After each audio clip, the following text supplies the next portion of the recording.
ഇടങ്ങളിൽ നിന്നുള്ള കാഴ്ചകളാണ് നമ്മൾ കണ്ടത്. നമുക്കൊപ്പം അതിഥിയായ ഡോക്ടർ ശേഖർ കുര്യാക്കോസ് ചേരുകയാണ്, ദുരന്ത നിവാരണ authority member secretary. Good morning doctor Shekhar Kuriakose. Good morning Sujaya.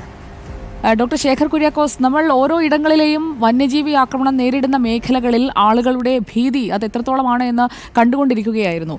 ഇപ്പോൾ ഈ വർഷം തുടങ്ങിയതിന് ശേഷം ഒരുപാട് ജീവനുകൾ നഷ്ടപ്പെടുന്ന സാഹചര്യം കൂടി നമ്മുടെ മുന്നിലുണ്ട്. ഇതിൽ പരിഹാരത്തിലേക്ക് എത്താൻ നമുക്ക് ബുദ്ധിമുട്ടുകൾ ഉണ്ടെന്നറിയാം. എങ്കിലും നമുക്ക് അവരുടെ ഒരു ഭീതി ഇല്ലായ്മ ചെയ്യാൻ എന്താണ് അടിയന്തരമായി ചെയ്തു കൊടുക്കാൻ കഴിയുക?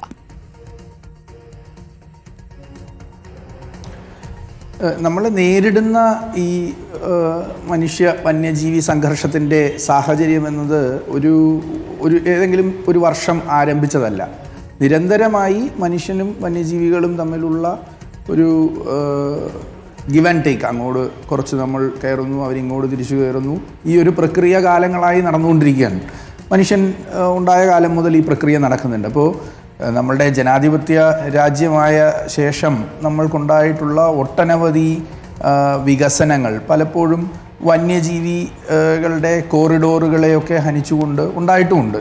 ഇതൊക്കെ നമ്മളുടെ മുന്നിലുള്ള വസ്തുതകളാണ്. ഇപ്പോൾ കഴിഞ്ഞ വർഷം മുതൽ ഇതിനെ ഒരു സംസ്ഥാന സവിശേഷ ദുരന്തമായി നമ്മൾ സമീപിക്കാൻ തുടങ്ങിയിട്ടുണ്ട്. അതിൻ്റെ ഭാഗമായി വളരെ ചിട്ടയായ ചില പഠനങ്ങൾ നമ്മളിത് സംബന്ധിച്ച് നടത്തിയിരുന്നു. ഇത് കാര്യം ഈ കാലം അത്രയും നമ്മൾ കുറച്ച് മനുഷ്യരുടെയും ഒരു വകുപ്പായ വനം വകുപ്പിൻ്റെയും മാത്രം പ്രശ്നമായി കണ്ടിരുന്ന, അവർ തമ്മിൽ പരിഹരിക്കും എന്ന് കണ്ടിരുന്ന വിഷയത്തെ ഇപ്പോൾ ഒരു വിഷയം ദുരന്തമായി പരിണമിക്കുമ്പോൾ, അല്ലെങ്കിൽ അതിനെ അങ്ങനെ കണക്കാക്കുമ്പോൾ എല്ലാ സംവിധാനങ്ങളും, അത് സാധാരണ ജനങ്ങളിൽ തുടങ്ങി എല്ലാ സംവിധാനങ്ങളും ഏകോപിപ്പിച്ചുകൊണ്ട് ഇതിനെ പ്രതിരോധിക്കാനുള്ളൊരു ശ്രമമാണ് നടത്തേണ്ടത്. അപ്പോൾ അതിൻ്റെ ഭാഗമായി ചില പഠനങ്ങൾ നമ്മൾ നടത്തിയിരുന്നു. വനംവകുപ്പിൻ്റെ തന്നെ സഹായത്തോടു കൂടിയാണ് അത് നടത്തിയത്. നമ്മൾ കണ്ടത് 73 പഞ്ചായത്തുകളാണ് കേരളത്തിൽ ആകമാനം ഈ വനം വന്യജീവി സംഘർഷത്തിൽ ഏറ്റവും തീവ്രമായ സാഹചര്യമുള്ളത്.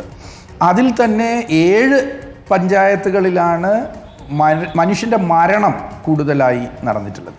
അപ്പോൾ ഈ കാര്യങ്ങളെയൊക്കെ പരിഗണിച്ചുകൊണ്ട്, അതുകൂടാതെ തന്നെ അവിടെ കൃഷിനാശമുണ്ട്, വീടുകൾ തകർക്കപ്പെട്ടത് 4 പഞ്ചായത്തുകളിലാണ്. അപ്പോൾ ഈ ഓരോ സാഹചര്യത്തിനെയും നമ്മൾ മനസ്സിലാക്കുമ്പോൾ അതിലെല്ലാം അടങ്ങിയിരിക്കുന്ന അതിൻ്റെ വളരെ സൂക്ഷ്മമായ തലങ്ങൾ കൂടി നമ്മൾ പരിശോധിച്ചിരുന്നു. ഇപ്പോൾ 7 പഞ്ചായത്തുകൾ മരണം കൂടുതലാണ്. എന്തുകൊണ്ട് മരണം കൂടുതലാണ്? അപ്പോൾ അവിടെ നമ്മളുടെ കൃഷി രീതികൾ, നമ്മളുടെ ഭൂവിനിയോഗ രീതികൾക്ക് എന്താണ് പങ്ക്?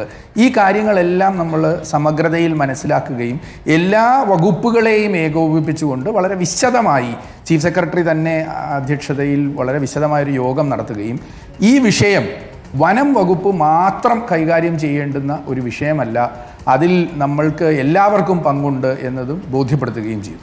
അതിൻ്റെ ചുവട് പിടിച്ചുകൊണ്ട് ഓരോ വകുപ്പുകൾക്ക് അവരുടെ ഉത്തരവാദിത്തങ്ങൾ വേർതിരിക്കുന്നതിനുള്ള ചില തീരുമാനങ്ങൾ കൈക്കൊണ്ടിട്ടുണ്ട്. സംസ്ഥാന ദുരന്ത നിവാരണ അതോറിറ്റിയുടെ എക്സിക്യൂട്ടീവ് കമ്മിറ്റി അധ്യക്ഷ ബഹുമാനപ്പെട്ട ചീഫ് സെക്രട്ടറിയാണ്.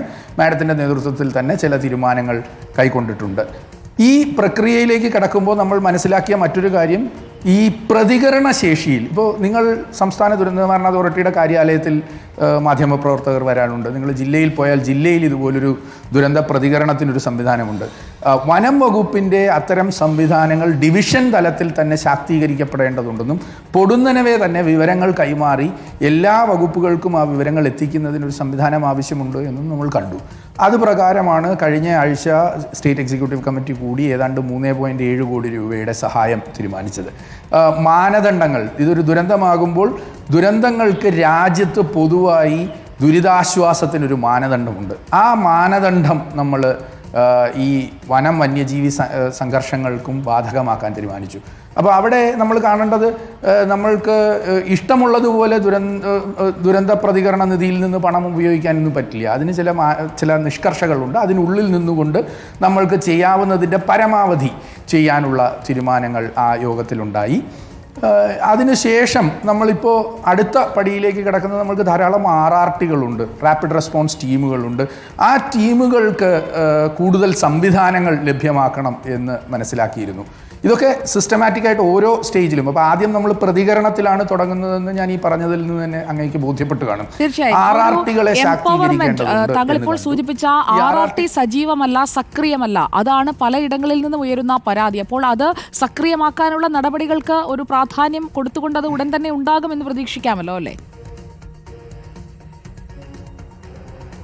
അതെ, ആ കാര്യങ്ങളിലേക്കാണ് നമ്മൾ പോയിക്കൊണ്ടിരിക്കുന്നത്. അപ്പോൾ RRTകൾ മാത്രം കൊണ്ട് പ്രശ്നം പരിഹരിക്കുമോ എന്നൊരു ചോദ്യവുമുണ്ട്. നമ്മൾ 18 പ്രളയത്തിന് ശേഷം പഠിച്ച ഏറ്റവും പ്രധാനപ്പെട്ട പാഠം പൊതുസമൂഹമാണ് ഫസ്റ്റ് റെസ്പോണ്ടേഴ്സ് എന്നതാണ്. അപ്പോൾ അതുകൊണ്ടാണ് നമ്മൾ സാമൂഹിക സന്നദ്ധ സേന, സിവിൽ ഡിഫൻസ് വോളണ്ടിയർമാർ, ആപദാമിത്ര വോളണ്ടിയർമാരെയൊക്കെ രൂപീകരിച്ചത്. അവരുടെ ഒരു സേവനം, അപ്പോൾ അവിടെ നമ്മൾക്കൊരു പ്രൈമറി റെസ്പോൺസ് ടീം എന്ന നിലയിൽ തദ്ദേശ സ്ഥാപനങ്ങളിലൂടെ നമ്മളുടെ സന്നദ്ധ പ്രവർത്തകരെ കൂടി പരിശീലിപ്പിച്ചുകൊണ്ട് ഫയർ ആൻഡ് റെസ്ക്യൂ സർവീസിനെയും കൂടി ഉപയോഗപ്പെടുത്തിക്കൊണ്ട് ഈ RRT എന്ന സങ്കല്പത്തിനെ കുറച്ചും കൂടി പൊതുവാക്കാൻ സാധിക്കുമോ? വളരെ പെട്ടെന്ന് തന്നെ ആധികാരികമായ വിവരം വേണം. നമ്മളൊരിടത്ത് ആനയെ കണ്ടു എന്നതുകൊണ്ട് ആന കുഴപ്പക്കാരനാകുന്നില്ല, നമ്മൾ കണ്ടു എന്നതുകൊണ്ട് കുഴപ്പക്കാരനാകുന്നില്ല. എന്നാൽ ആ ആന കുഴപ്പക്കാരനാണോ എന്നറിയാവുന്ന ആളുകൾ ആ പ്രദേശത്തുണ്ടാകണം. അവരാണ് നാട്ടുകാരോടും പൊതുസമൂഹത്തിനോടും ആദ്യം അറിയിക്കേണ്ടത്, ദാ ഈ ആന ഇവിടെ വന്നിട്ടുണ്ട്. അതായത് ഡോക്ടർ ശേഖർ കുര്യാക്കോസ് കുറച്ചുകൂടി പറഞ്ഞു കഴിഞ്ഞാൽ, അതായത് വന്നത് ഒറ്റക്കൊമ്പനാണോ, മുറിവാലനാണോ, പടയപ്പയാണോ എന്ന് തിരിച്ചറിയാൻ കഴിയുന്ന, അപകടകരമായ സാഹചര്യത്തിൽ നിൽക്കുന്ന ആനയാണോ അല്ലാത്ത ഏതെങ്കിലും ഒരു കാട്ടാനയാണോ എന്നത് കൃത്യമായി ആ ഡാറ്റാബേസ് വെച്ചുകൊണ്ട് മനസ്സിലാക്കാൻ കഴിയുന്നവർ ഈ സംഘത്തിൽ ഉണ്ടാകണം അല്ലേ? അതെ, ഈ സംഘത്തിൽ മാത്രമല്ല, പൊതുസമൂഹത്തിലുണ്ടാകണം. ഞാൻ പറഞ്ഞല്ലോ, നമ്മളുടെ മുന്നിൽ 73 പഞ്ചായത്തുകളാണ് ഏറ്റവും തീവ്രമായ ഈ ബുദ്ധിമുട്ട് നേരിടുന്നത് എന്ന വിവരമുണ്ട്. അപ്പോൾ അവിടുത്തെ പൊതുസമൂഹത്തിന്, നമ്മൾക്ക് മഴ ഈ കണക്കിന് പെയ്താൽ ഈ അപകടം ഉണ്ടാകാൻ സാധ്യതയുണ്ടാകുമെന്ന് തോന്നുന്ന തരത്തിലുള്ള ആളുകൾ ഉണ്ടാകുന്നത് പോലെ തന്നെ ഈ ആനിമൽ ഇവിടെ കണ്ടു കഴിഞ്ഞാൽ ഇത് ബുദ്ധിമുട്ടാണ്, ഇത് നമ്മൾക്ക് അധികാരികളെയും കൂടി അറിയിച്ച് കുറച്ചും കൂടി ജാഗ്രത ഇതിൻ്റെ പോക്കിൽ കാണേണ്ടതുണ്ട് എന്ന് പറയാൻ കഴിയുന്ന തരത്തിലേക്ക് നമ്മൾക്ക് സാമൂഹികമായ ഇടപെടലും വർദ്ധിപ്പിക്കേണ്ടതുണ്ട്. അപ്പോൾ ആദ്യം നമ്മൾ പ്രതികരണശേഷി വർദ്ധിപ്പിക്കണം, അതോടൊപ്പം തന്നെ സാമൂഹികമായ ശേഷി വർദ്ധിപ്പിക്കണം. ഇനി മൂന്നാമതായി നമ്മൾ കാണുന്നത് സമൂഹത്തിൻ്റെ ബിഹേവിയറാണ്. ആനയെ കണ്ട് നമ്മൾ പ്രതികരിക്കുന്നത് പോലെയല്ല നമ്മൾ കടുവയെ കണ്ട് പ്രതികരിക്കേണ്ടത്, അല്ലെങ്കിൽ കരടിയെ കണ്ട് പ്രതികരിക്കേണ്ടത്. ഞാൻ ദീർഘകാലം വനത്തിനുള്ളിൽ ജീവിച്ച ആളാണ്. പറമ്പിക്കുളം വന്യജീവി സങ്കേതത്തിനുള്ളിൽ ഏതാണ്ട് 2 കൊല്ലം ജീവിച്ച ആളാണ് ഒരു പദ്ധതിയുമായി ബന്ധപ്പെട്ട്. അന്ന് അവിടുത്തെ സാധാരണക്കാരായ അവിടുത്തെ നാട്ടുകാർ, അതായത് നമ്മൾ ട്രൈബ്സ് എന്ന് വിളിക്കുമെങ്കിൽ ആ നാട്ടിലെ പറമ്പിക്കുളത്തെ നാട്ടുകാർ, എനിക്ക് അങ്ങനെ വിളിക്കാനാണ് ഇഷ്ടം, ഞാൻ അവരുടെ കൂടെ ജീവിച്ച ആളാണ്. അവരെന്നോട് പറഞ്ഞു പഠിപ്പിച്ചത് ആനയോ പുലിയോ കടുവയോ ഒന്നുമല്ല അപകടകാരി, കരടിയാണ്. കരടിയെ കണ്ടാൽ മാത്രമാണ് താങ്കൾ ശ്രദ്ധിക്കേണ്ടത് എന്ന്. ഞാൻ ആ കാട് മുഴുവൻ നടന്നിട്ടുള്ള ഒരാളാണ് അവരുടെ കൂടെ. ഈ ആനയും പുലിയും കടുവയും ഒക്കെ നേരിട്ട് വളരെ അടുത്ത് തന്നെ കണ്ടിട്ടുമുണ്ട്. ഞാൻ ഈ അടുത്ത് അതിനെക്കുറിച്ച് എഴുതുകയും ചെയ്തിരുന്നു. പക്ഷേ ആ സാഹചര്യത്തിലും ഓരോ പ്രദേശത്തെ ആളുകൾ ഈ മൃഗങ്ങളെ മനസ്സിലാക്കുന്നത് വ്യത്യസ്തമായ രീതിയിലാണ്. കരടിയോട് പ്രതികരിക്കുന്നത് പോലെ കടുവയോട് പ്രതികരിക്കാൻ പറ്റില്ല.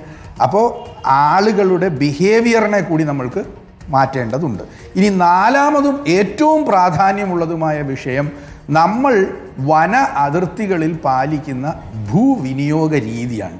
ഇത് കുറച്ച് ദീർഘകാലത്തോടുകൂടി കൊണ്ട് മാത്രമേ നമ്മൾക്ക് ഇടപെടാൻ പറ്റുള്ളൂ. നമ്മൾ ഓർക്കണം, നമ്മൾ ഗ്രോ മോർ ഫുഡിൻ്റെ കാലം മുതൽ വനമേഖലകളിലോട്ടും മലയോര മേഖലകളിലോട്ടും താഴ്ന്ന തണ്ണീർത്തടങ്ങളിലും ഒക്കെ പോയി കൃഷി ചെയ്താണ് നമ്മൾ ഈ നിലയിലെത്തിയത്. അപ്പോൾ അന്ന് അവിടെ പോയ ആളുകളുടെ പിന്തുടർച്ചക്കാർ അവിടെ അതേ അധ്വാനം ചെയ്ത് ജീവിക്കുന്നുണ്ട്. അവരോട് നാളെ മുതൽ നിങ്ങളിവിടെ അധ്വാനിക്കേണ്ട, നിങ്ങൾ കളഞ്ഞിട്ട് പോകുന്നു നമുക്ക് ആർക്കും പറയാൻ പറ്റില്ല. അങ്ങനെ ഒരു നിലപാട് ലോകത്ത് ജനാധിപത്യപരമായി ശരിയുമാണെന്ന് ഞാൻ വിചാരിക്കുന്നില്ല. അപ്പോൾ അവർക്ക് ഭൂവിനിയോഗം വന അതിർത്തികളിലായിരിക്കുമ്പോൾ വന്യമൃഗങ്ങൾക്ക് അങ്ങോട്ട് അവരെ അട്രാക്റ്റ് ചെയ്യാത്ത തരത്തിലും എന്നാൽ ഇവർക്ക് സ്വച്ഛമായി ജീവിക്കാൻ പറ്റുന്ന തരത്തിലുമുള്ള, അവർക്ക് വേണ്ടുന്ന വരുമാനം കിട്ടത്തക്ക രീതിയിലുള്ളൊരു ഭൂവിനിയോഗത്തിലേക്ക് പോകേണ്ടി വരും. ആ ഭൂവിനിയോഗത്തിലേക്ക് പോകേണ്ടത് ഈ കാലഘട്ടത്തിൽ, കാലാവസ്ഥാ വ്യതിയാനം വളരെ രൂക്ഷമായിരിക്കുന്ന ഈ കാലഘട്ടത്തിൽ മറ്റു പല കാരണങ്ങളും കൊണ്ടും കൂടി ആവശ്യമായി വരികയാണ്. ഇവിടെ കാണേണ്ടത്, നമ്മൾക്ക് അനുഭവപ്പെടുന്ന ചൂട്, നമ്മൾക്ക് അനുഭവപ്പെടുന്ന മഴ എല്ലാം തന്നെ വനത്തിനുള്ളിലും അനുഭവപ്പെടുന്നുണ്ട്. ഓരോ മീറ്റർ നമ്മൾ ഉയരത്തിലേക്ക് പോകും തോറും മഴയുടെയും ചൂടിൻ്റെയും തീവ്രതയും മാറുകയാണ്. അപ്പോൾ കാട്ടുമൃഗങ്ങളെയും അത് ബാധിക്കുന്നുണ്ട്. അവരെന്താണ് തേടുന്നത്? ഭക്ഷണം എവിടെ കിട്ടുന്നു, വെള്ളം എവിടെ കിട്ടുന്നു. അപ്പോൾ അവിടെ വെള്ളവും ഭക്ഷണവും ഒരു പ്രദേശത്ത് ഒരു നിശ്ചിത അളവിൽ മാത്രമേ അതിന് കിട്ടുകയുള്ളൂ. അതിൽ കൂടുതലായി ആവശ്യമായി വരുമ്പോൾ മറ്റു മൃഗങ്ങൾ മറ്റ് സ്ഥലങ്ങളിൽ നിന്ന് മൈഗ്രേറ്റ് ചെയ്ത് വരികയോ ഇവിടെ തന്നെ അവരുടെ എണ്ണം പെരുകുകയോ ഒക്കെ ചെയ്തു കഴിഞ്ഞാൽ പലപ്പോഴും ഈ സന്തുലിതാവസ്ഥ മാറിപ്പോകും. ഈ സന്തുലിതാവസ്ഥയെക്കുറിച്ച് ഒരു കാര്യം കൂടി ചോദിച്ചോട്ടെ. അതായത് വനവിസ്തൃതിക്ക് ഉൾക്കൊള്ളാൻ കഴിയുന്നതിലും അധികം മൃഗങ്ങൾ ഉണ്ട് എന്നതല്ലേ നമ്മുടെ മുന്നിലുള്ള ഡാറ്റാബേസ് തന്നെ സൂചിപ്പിക്കുന്നത്? നമ്മൾ ഈ വനത്തിനെ കാണുന്നതിൻ്റെ രീതി ചുരുങ്ങിപ്പോയത് കൊണ്ടാണ്. ഉദാഹരണത്തിന് തിരുവനന്തപുരം നഗരം എന്ന് പറഞ്ഞാൽ ഒരു ഡെഫിനിറ്റീവ് ബൗണ്ടറിയാണ്. പക്ഷെ വനത്തിന് അങ്ങനെ ഒന്നുമില്ല, മൃഗത്തിന് അങ്ങനെ ഒന്നുമേ ഇല്ല. മൃഗം ചിലപ്പോൾ തിരുവനന്തപുരത്ത് ഇങ്ങ് നമ്മുടെ പൊന്മുടിയുടെ ഭാഗത്താണെങ്കിൽ പിന്നൊരു ദിവസം അത് ചിലപ്പോൾ കല്ലട ഡാമിൻ്റെ കരയിലായിരിക്കും. കാരണം മൃഗത്തെ സംബന്ധിച്ചിടത്തോളം ഈ അതിരുകളില്ല. ഒരു സമയത്ത് ഇത് സീസണലാണ്. ഒരു സമയത്ത് ചില മേഖലകളിൽ വെള്ളവും ഭക്ഷണവും കൂടുതൽ ലഭിക്കുമ്പോൾ ചിലപ്പോൾ മൃഗങ്ങൾ അവിടെ കേന്ദ്രീകരിക്കും. അത് കഴിഞ്ഞ് അവിടെ നിന്ന് അവർ മറ്റൊരു സ്ഥലത്തേക്ക് മാറും. അവർക്കിങ്ങനെ അതിർത്തികളൊന്നുമില്ല. അപ്പോൾ നമ്മൾക്ക് വളരെ എന്താ പറയുന്നത് ഡെഫിനിറ്റീവായി ഒരു സെൻസസ് എടുക്കുന്നത് പോലെ ദാ ഇവിടെ ഇത്രയും എന്ന് വ്യക്തമായി പറഞ്ഞു നിർത്താൻ പറ്റില്ല. ഒരു പീരീഡ് കഴിയുമ്പോൾ അതിൽ സീസണൽ ചേഞ്ച് ഉണ്ടാകുമ്പോൾ ആ സീസണിനനുസരിച്ചിട്ടാണ് അവർ എവിടെ നിൽക്കുന്നു എന്ന് അവർ തീരുമാനിക്കുന്നത്. ഞാൻ അത് നേരിട്ട് കണ്ട് അനുഭവിച്ചത് കൊണ്ട് പറയുന്നതാണ്. അപ്പോൾ ഞാൻ പറഞ്ഞു വന്ന ഒരു വിഷയം കൂടി പറയട്ടെ. ഇവിടെ ചില ആധുനിക സാങ്കേതിക വിദ്യകളുടെ വിനിയോഗത്തിനുള്ള ശ്രമവും വനം വകുപ്പിൽ നിന്ന് നടക്കുന്നുണ്ട് എന്ന് ഈ അവസരത്തിൽ പറയാൻ ആഗ്രഹിക്കുന്നു. നമ്മൾ ഈ മൃഗങ്ങൾക്കൊരു സിഗ്നേച്ചറുണ്ട്, അവരുടെ ശബ്ദത്തിനും അവരുടെ ചൂടിനും. ഈ സിഗ്നേച്ചറുകൾ മനസ്സിലാക്കിക്കൊണ്ട് കുഴപ്പക്കാരായ മൃഗങ്ങളെ കുറച്ച് കാലം കൊണ്ട് അവരെ AI ട്രാക്കിങ്ങിലൂടെ കണ്ടുപിടിച്ച് അവയുടെ പാറ്റേൺ റെക്കഗ്നൈസ് ചെയ്ത് ഒരു പ്രെഡിക്റ്റീവ് ടൂളിലേക്ക് പോകാനുള്ള ശ്രമവും വനം വകുപ്പ് ഇതിനകം തന്നെ നടത്തി കഴിഞ്ഞിട്ടുണ്ട്. അത് വ്യാപകമാക്കി വരാനായി കൂടുതൽ ക്യാമറകളുടെ എണ്ണം വേണം.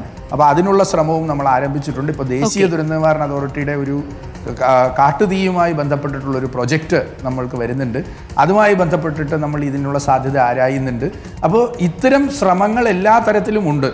എനിക്ക് ഒരു അഭ്യർത്ഥന പൊതുസമൂഹത്തിനുള്ളത്, നമ്മൾ മനസ്സിലാക്കേണ്ടത് ഇത് നിലവിൽ ഒരു ദുരന്തമായി പ്രഖ്യാപിച്ചിട്ടുള്ളത് കൊണ്ട് തന്നെ ഒരു ദുരന്തത്തിൻ്റെ പോലെ തന്നെ എല്ലാവർക്കും ഒരു നിശ്ചിത മരണപ്പെട്ടാൽ ആ കുടുംബക്കാർക്ക് ഒരു നിശ്ചിത തുക അവരുടെ ഫണ്ടമെൻ്റൽ റൈറ്റായിട്ട് തന്നെയുണ്ട്, അവരുടെ റൈറ്റ് ബേസ്ഡ് ട്രാൻസ്ഫർ ആയിട്ട് തന്നെ കിട്ടാനുണ്ട്.